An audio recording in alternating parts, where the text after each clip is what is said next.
Welcome to Blue Lightning Healing Meditations, episode 161. Today I'm interviewing my friend Abby Vasquez, tarot reader extraordinaire. We talked so long I had to split it up. So here we go. Welcome to Blue Lightning Healing Meditations. My name is Susie Parker Goins. My pronouns are she, her. I'm a channel, so I bring forward your guides so you can connect more easily with them, allowing you to have soul-deep conversations with them whenever you want. I'm an energy healer, a past life explorer, a mentor. My goal is to empower you by teaching you techniques that you can use on your own. We work together to find and identify the blockages to your growth and release them, inviting you to explore your possibilities. I'm available for phone and virtual sessions, and with Washington State opening up, I will be at some of these in-person events. The best way to contact me is through susie@bluelightninghealing.com. You can also contact me through my website, bluelightninghealing.com. There you'll find links in a fully searchable database of my podcasts, a link for my Ko-fi.com account to support me in my efforts, and a full calendar of events so that you know where I'll be online and in person. Oh yeah, and the appointment scheduler. That's there too. Thanks so much. Blessings.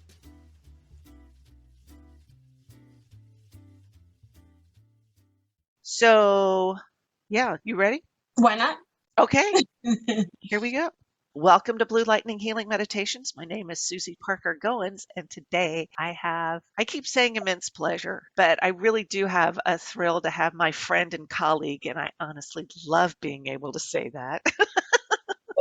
I love having my friend and colleague Abby Vasquez on. Do you want Abigail or Abby? Abby. Well, everybody calls me Abby. My business name is Abigail, so it's like the full name versus the I don't know, the nickname. So if you know me, it's Abby. If you don't know me, Abigail will work in the beginning, and then we'll become Abby's. So it'll Okay, be fine. because Abigail would be that you're in trouble name. Oh my God, yes. And I don't want to that's a Southern thing, I know. No, I'm sure it's something for Oh, everybody. To everybody. Yeah, I knew I was in trouble. yes. Yes. That's the government name, and that's the name that Mama calls you when you've done that. So, That's right. oops. And my kids have 4 names. They have 2 middle names, and I never rolled Oh my that out because they would have been out of the neighborhood by the time I finished.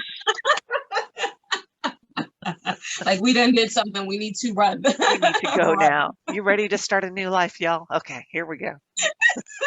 But Aw. Abby, I know her from Rabbit's Pantry. Done a moment of silence. Thank you.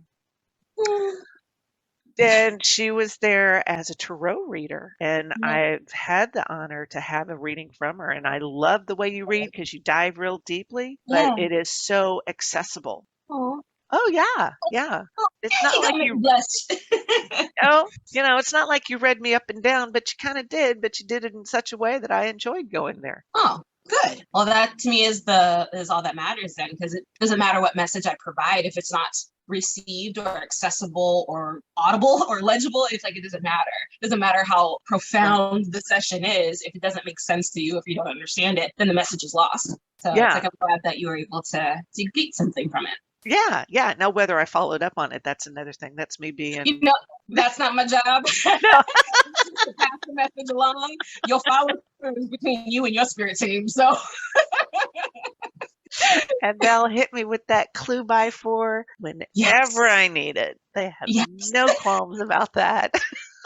at all. Oh Okay, my goodness. so tell me what you do. Well, let's introduce yourself to our listening audience, if you would please, Abby. I love how delicate that was. Yeah. So my name is Abby. I consider myself these days a little bit more of a psychic tarot medium. And I put it in that kind of context because my intuition has grown since the last time you and I have read together. So I kind of can't wait to actually work for you again or work with you again. Ooh. So my skill set has evolved. I do consider myself a bit more clairvoyant, clairsentient, cognizant, all of them, except I don't have the Gustin's one. I don't smell stuff, at least not yet. Or the At least tasting not one. yet. I've heard about tasting and smelling. I was like, okay, that's Oh, interesting. yeah, no, I have not had those experiences yet. And I use tarot as my primary tool to kind of help me access those skill sets or those little informations as they come in. And so my clients might see me with a deck of cards in hand, and I'll be shuffling them, and I'll be getting information as I'm shuffling. Ooh. So often I'm answering the questions that are being asked of me in the shuffling process, not so much in the pulling of the card. Now, if for some reason I'm getting information, but it's not super clear or it's not making sense, like my brain isn't firing on it, then I'll draw a card or I'll wait for a card to flip over. And that will give me the key. That will give me like there's my running start. Now I can run with it. And that usually gives me exactly what I need to get going. So even though I consider myself like a tarot person, I sometimes struggle to pull tarot cards in the middle of my client reads. And I'm like, wait. I said I was going to pull cards for you. So let's do it. And I'll pull some cards. Usually after we've talked to their grandmother, after we cried twice, after we've solved world hunger, after we've done all these things. And then I pull like, oh, yay, Three of Pentacles. Something about work, and then we're like, no, it's okay. You're fine. But it's just like an evolution of my skill set. I'm still tarot obsessed. So I love my cards. I have 6 different sets of cards on my desk. I have 200 and some in my inventory in the house. I still love tarot. I still love this stuff. But yeah, it's it's just this. It's the tool. It's the tool process. Oh, Oh, what happened? Well, I'm going to pause this then. now you have 2. God. It's all good. We still love you. Yeah, we do. It's just what you get when I'm the engineer too. Oh, Yeah, well. it happens. So, you do tarot readings. I met you at an in-person event where you gave me an idea for a good meditation too. Breaking the yardstick was the theme of it. Oh, very cool. Yeah, and that's what got me started. I think that's one of my earliest episodes on YouTube. Sweet. Yeah, it was cool. I kind of thought it out. So thank you.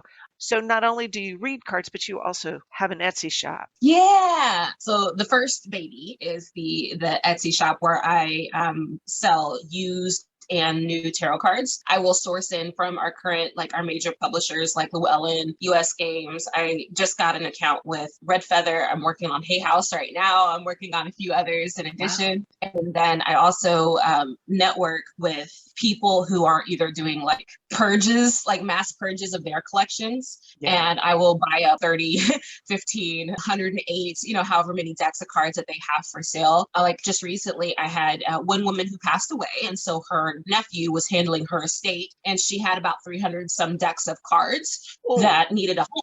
So we made arrangements. I paid, what we agreed to, and I got them in the store. And I spent about a good, couple months getting them up, getting them out, getting them up, getting them out, because that's the cool thing with them. They do fly. So it's like the moment they fly super quickly. Recently thereafter, I found a woman in Pennsylvania who was transitioning from her life home to an assisted living location. And she had 700 plus astrology books. And these are all vintage astrology books, like 1960s, 1970s, 1980s astrology books. And I've been getting well versed, not in astrology per se, but in the authors, the publishers, the little groups that were publishing during that time. So the store has kind of evolved into a half tarot, new and used, half astrology, vintage astrology book. Now, with that, I have decided that I'm not going to focus super heavy on books. I do still want to stay on the cards. So I'm actually going to be changing the layout where it's more book bundles. So there's, something on transits, like 5 books on transits, or 5 books on charts, or 5 books on eclipses, 5 books on a retrograde of some sort, just kind of making collections and doing it that way instead of just individual pamphlets, individual books. Oh, God. Yeah. Okay. 700 books. That's a lot of listings. That's a lot of copy and all that. Yeah, So, God, yeah. I have a great system for it. I also have storage, and I have 2 bookshelves behind my little Soji screen here that hold a lot of, you want to look behind the curtain super fast? Oh, sure. This will be something I get to see and nobody else does. Mwahaha. Because this is a visual, not a visual thing. So this is and so right now they're all sealed in plastic because of course my tree house has all the incense and stuff in it. But yeah, it's like shelf upon shelf upon shelf upon shelf upon shelf Wow. of astrology books. And anybody who's interested in astrology, I would bet them that they would find something in here that would be to their liking. Like I'm almost certain of it. And so regardless of how versed or how skilled someone is, if they're a beginner astrologer or even they've been in the game for a while, I think they could find something of value and of use in there. Well, I know at our recent meeting with Natasha Venter and Jessica Martin, you talked about these books, and Jessica's eyes they got so big, like that ooga kind of look from the cartoon. I know. I'd love to have her in there. I think she'd probably try to wipe me out. And that'd be fine. Like, go ahead, honey. It's okay. Honey. So how did you get into tarot? We know how you got into astrology, and that was just kind of helping somebody else out. But how about tarot? What does that draw for you? What's that draw for you? I have like two stories that go with that, because my first deck of cards, which are right here on my altar. So this is the literal first deck of cards I've ever received in my life. And this was the set that my mom gave me when I was like 13, 14. And the story that I tell with that is that I didn't know this then, but I had these little witchy like tendencies in me. And I was sitting in the middle of my bedroom and I had stolen every candle in my house and I'd set them up in a circle around me. And I was just in this middle of what I know now is like a little bit of a ritual, right? Yeah. And so I was in state, I was doing whatever it was I was doing. And then my mother walks in. And of course, she is panicked because she just sees a fire hazard in my bedroom. I immediately get in trouble for having all this fire. And so I blow out the candles, I put them away and so forth. I get a stern talking to. And then like the next day or two, my mom comes to me with the yellow box Rider-Waite Smith, says, here, use this, do this, and don't set the house on fire. So it's like, oh, that was our compromise in my uber Christian life. I'm going to Catholic school at the time. I live in Pine Bluff, Arkansas, of all places. So it's just like, she was like, be quiet, here you go, and don't tell anybody I gave it to you. I'm like, okay, mom, that's fine. And so that's how I got my first deck of cards. Did your mom read? So my mom has an interesting skill set where she has some medium tendencies. She has some other, I guess, kind of channel-esque kind of skills, but she refuses to call herself psychic. She refuses to call herself intuitive. She's just, this is just me, is kind of my mother. And she comes from the age where to be called psychic was to be called charlatan, you know, it was derogatory. It was a terrible thing. And she's like, oh, you cannot accept money for it. You cannot accept money for it. You cannot accept money for it, which was funny for her because the first time I told her I was doing this professionally and I'd already been doing it for about a year before I guess my mom actually asked me the question, like, wait, are you getting paid for this? Then she said like, well, so long as you're not accepting money for it, you're fine. And I'm like, well, I am getting paid. She's like, well, don't scam anyone. And I'm like, Mother, you're supposed to be on my side. Don't scam anyone. Right? And it's just like, oh God, Mom. Okay, so one, I'm not going to do that. I have too many ethics. I'm not that person. And she's like, okay, well, you have my permission. You have my support. And I'm like, meanwhile, I'm in my 30s. I don't need my mother's permission or her support, but thank you. It's like, I love you, thank you. I don't need it, but thank you. And she's like, okay, you know, you're fine now. And so we've come to an agreement that it's okay that I'm accepting. This is my full-time job. This is the life work that I'm doing. And my mother's now okay with it. Okay. But I got into the business itself because my job at the time was an industrial designer. And so that's what I went to school for. That was what my degree was. And I was leading the design team for a local startup company. But I was having a lot of issues with the speed in which the company was progressing. And so eventually the company dissolved. It wasn't keeping up and it just dissolved. So during the process of it's death throes is what I would call it. I was like a whole year of death throes and I was losing my mind essentially is what it felt like because I was anxious. I was scared. I was neurotic. My livelihood was being threatened essentially. And my ability to take care of my family was on stake. And this situation to me was dire. And so what ends up happening is every time I go to a store, I see a deck of cards. Every time I go to the thrift store, I see a deck of cards. Every time I go to blah, I see a deck of cards. So I'm like, I have enough common sense to know like, all right, I'm seeing a pattern. I'm noticing a thing. And so it was the first deck that I picked up at a thrift store, no less, was the Osho Zen Tarot. Yeah. And I took it to my bedroom as soon as I got it home, and I looked it over, and I immediately fell in love with the feeling that somebody heard my pain at the time, my difficulties, the thing that I was going through. It felt like someone heard me when I was doing the read and I was reading the answers in the book. I was reading the guidebook. It felt like somebody heard me. And so because it felt like somebody, I don't know who at the time, but because it felt like somebody heard me, I was immediately pulled in. I was sucked in. I'm like, oh, I am going to deep dive into it. I don't know how to do anything little. It's like go big or go homeless is kind of how it is for me. Well, you said earlier you're an Aries, and I am too, so I totally understand. Oh, yes, Exactly. obsession. That's my middle Obsession. Yeah, name. it Yeah. was overnight obsession. And I love that it kind of took on a speed of its own and a mind of its own. And I just had to ride the current. And I started getting into Facebook groups. I started doing free readings for people, anyone who would be willing to. Oh God, I took my Yeah. deck to the office I was working at. Yeah. So I'd be hopping from cubicle to cubicle here. Ta ta ta ta. Yeah. Absolutely. And I found myself like obsessing for like 4 to 6 hours a day on Oh tarot. wow. Like Oh I was in wow. my room. I told my wife, I'm going to go to the bedroom and zen out now. And that was like around 8. And I wouldn't shut down until after midnight when we were trying to go to bed. And she's like, all right, you got to turn this off because I got to go to sleep. So it's like I was obsessively learning. I was obsessively deep diving. And after I hit about 100 readings in, I think it was about a month and a half, Wow. that I was okay with the idea of now accepting gratuity or accepting payment for the work. And then that took on a mind of its own and a speed of its own. And then when my wife we were driving by a psychic boutique, like on the side of the road, she's like, oh, you could do that. And it was the permission that I felt like I needed to actually Oh. follow through and create a business out of it. So it was like with her little flippant offhand comment, which was perfect, exactly what I needed to hear, because, who needs their spouse's permission these days? Come on now. Still me.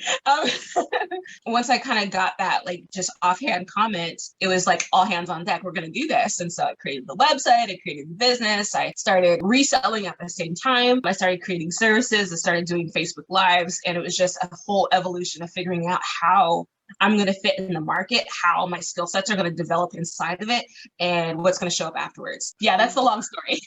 Wow. Okay. So, I know tarot and I like my oracle cards. Wait a minute. I had the question.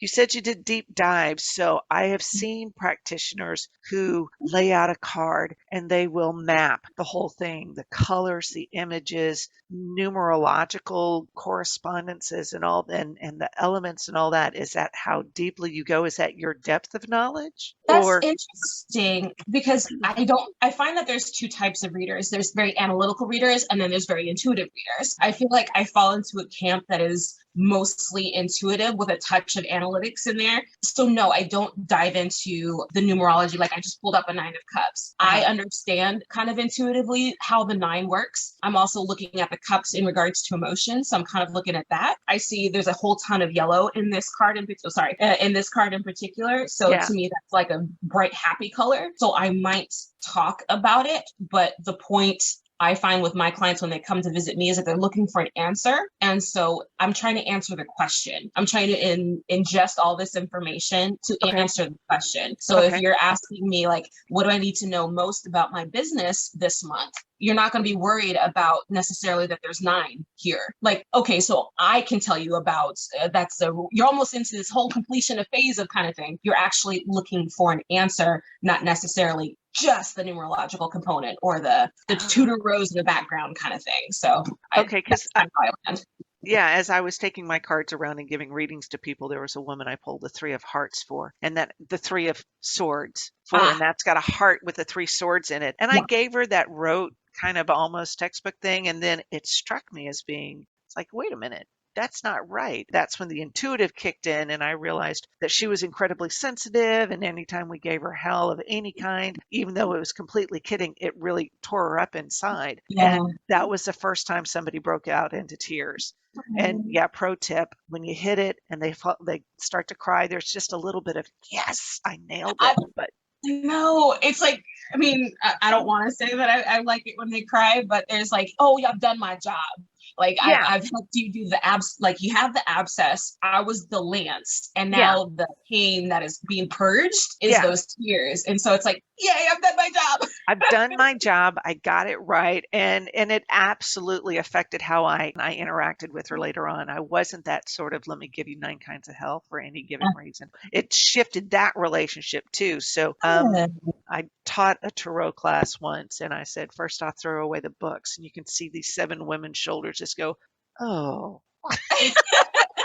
And it's like, Yeah. no, do it intuitively. So yeah, I'm an intuitive reader. It does help me when I learn, oh, look, I know what one, two, and three mean.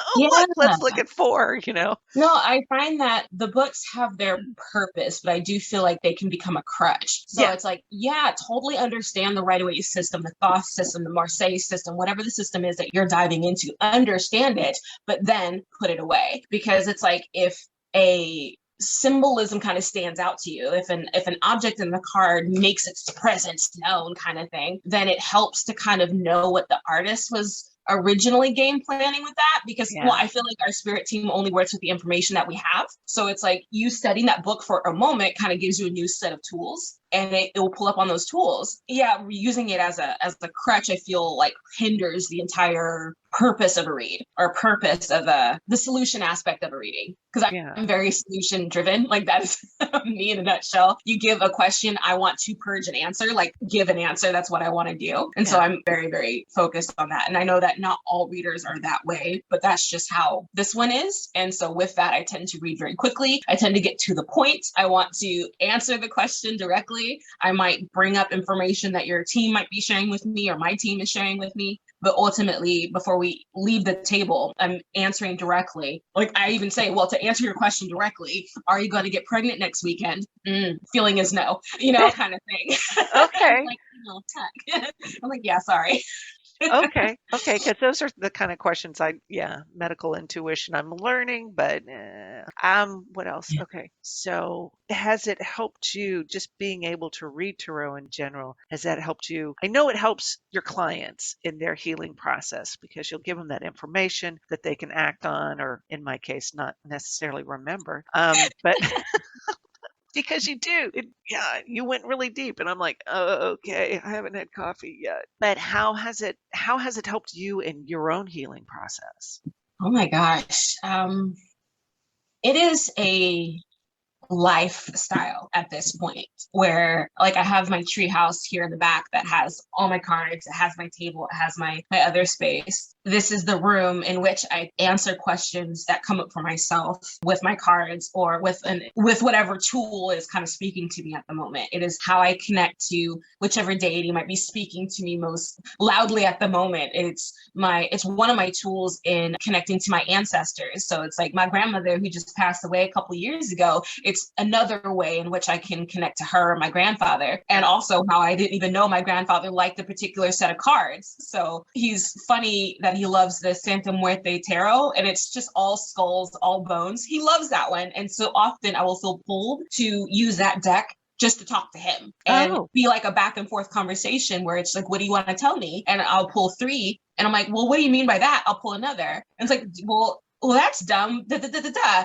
But another card, I get answers. And so it's a back and forth conversation with this set of cards. that's So amazing. I love I, that. right? It's so much fun. But for me, in regards to like my healing practice, it's like anytime there's an issue, because I feel like once you heal something, something else shows up, because that's life, right? Once you take care of one thing, you then realize, oh no, it's attached to 9 different other versions or variations of it, or 9 Yeah. other areas. And for me, it was like tarot helped me overcome my dental phobia that I had recently. Doing some Really? past life work with tarot and a supporting oracle deck. I was able to do that and get a lot of work done because I was able to kind of overcome those fears. Oh gosh, it helped me realize the connection. When, for instance, you have women who tend to always date people who are unattainable. Yeah. That also translates into their work, and they tend to work for people who are unsatisfiable. So it's just like either you cannot get their attention, you cannot nail them down for anything, they're unreliable, they're unpredictable. And so it helped me realize that my behavior was systemic. It wasn't just in my romantic life, it was also my professional life. And I have these tendencies to pull on projects that cannot be completed, these lost causes, because there's something in me that feels like I can save them or I can do this or whatnot. So it kind of helped me make those connections and see where it's like, I put in the good fight. Now's a good time to back away slowly. Okay. So it was really, really useful there. So I feel like for me, tarot has been instrumental in leveling up my practice, in connecting to spirit, to guides, to ancestors, to guardians, to shifting perceptions. Yeah, like it's just a tool, but it's my favorite tool in the world. My favorite tool in the world. I'm so glad. Yay! So, okay, you've touched on some of the things that you've been able to do with tarot, like talk to your ancestors and past life stuff. What are some of the other things that tarot can help with? Oh my gosh. So Because I I mean, find when I look at past lives, I access the Akashic records, but for me they show up as a map. yeah. And then I can do body scans and get medical scans that way, get a medical intuition. This statement has not been approved by the FDA, and I am not a doctor, nor have I ever played one on TV. So disclaimer, disclaimer, disclaimer. Of course. But what are some of the types of readings that that you have done or that tarot facilitates? Okay. Because there's definitely a partition between the work that I do as my like intuitive aspect of it. Because I feel like Right. that's one pillar of work that I can complete. Now, Right. when it comes to my cards or cards in general, with myself or other people, one of the things that I know it can help anybody do is just establishing a practice, and a practice being something that you do regularly, kind of around the same general time for a particular purpose. And if that's groundedness, or it's refinding your center, it's re-understanding who you are when you're going through life changes, I find it really useful in those perpetually destabilizing moments. So like when COVID first kind of like broke out in our area, I know it wasn't just me, like a couple other readers and I were at the same point of like, we're sitting on the floor of our homes or my tree house or wherever we're at. We're trying to feel grounded again. And we're asking our cards, what do we need to know? So instead of going super intuitive, we're going in that moment, very analytical,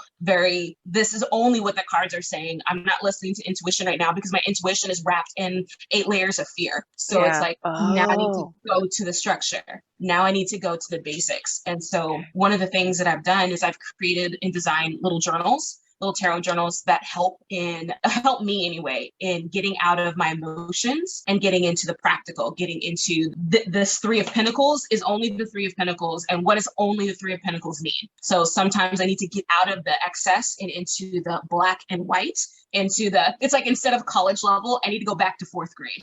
Okay. Sometimes you need to go back to 4th grade. And you need to get that foundation written down again. Yeah. And it's just, well, at least it helps for me anytime where I feel completely destabilized for some reason. It helps me refine my footing, helps me reground and reestablish a daily meditation or practice or a connection to self or to source or to God or to whoever it happens to be for you. But I've also used tarot on the more mundane aspects to help me locate lost items. So it's like, really? I'll lose a book or something and I'll like, all right, tell me where this book is. And I'll get like the Chariot. And I'm like, okay, so Chariot, we're thinking movement. It is either in my car or underneath my chair. I never thought of that. And so, I mean, it's helpful for me, and I will find them sometimes because of that. Like I did find a book that fell not under my chair, but behind my chair. So that was exactly what I needed to know. So that was awesome. Oh, wow. That's amazing. I will use tarot in relation to like business planning. Like I'm doing a lot of project planning right now in relation to Jessica's event. And I also have some business ideas that I'm working through, but I will use the cards to kind of help me understand the overall energy of that idea, that project, that focus. That will help me kind of know how I need to come and approach it. Because if you have like, for instance, I'm trying to grab a card to show you. If you have like lovers, yay, that's the energy of the event. You know that, oh, I just need to show up and be all smiley. That's amazing. That's all I need to know. However, if you get like a 2 of Wands, you're like, okay, I need to have my plans spelled out. I need to have everything clear. Or if I get a Queen of Swords, for instance, to me, that's a lot like my mother. So I know I just need to sit back, let somebody else handle this. Like, I'm good. I'm good. I'm going to sit back here and let everybody else take control of this. So even though tarot has like this super spiritual connotation attached to it, I love its mundane purposes. And that's why there's always decks out. There's always cards available. And I have cards of varying sizes. So it's like if I'm in the car, I can pull a few cards and like put it on my little side console right there and do my little read for myself. Or if I'm doing a big spread for the month or something, I have like smaller cards that will fit in my tarot space for that when I'm forecasting, for instance, or trying to see if there's any big roadblocks or things that I need to know about that are coming down the pipeline in my month, or if there's any hiccups. Because I find that if, for instance, you do forecasting and you see a roadblock, instead of just having fear that on the 16th some shit's going down, you can kind of pre-plan, what do I need to do to roll with that change? What can I do to, instead of like trying to dissolve it into oblivion, to move with it instead of trying to fight against it. So it's like, how can I dance with this obstruction instead of trying to combat it, for instance? Or beat my head against it. Or beat your head against it. I have used tarot regarding planting things before. I remember doing that. I was trying to figure out like which area of my land would best suit a particular shrub. And so I created like a 4 square grid and then pulled out 4 cards. And the most positive of the 4 cards was where I planted that shrub. And it's been doing beautifully there. So that was the perfect spot for it. Wow. So it sounds like a whole lot of things that I use my pendulum for. Yeah. Because I'll do a pendulum to ask questions like, do I need to do this? And they'll go, yes, no, or whatever. That's okay. Never thought to do that. But I don't have a big table space to do that.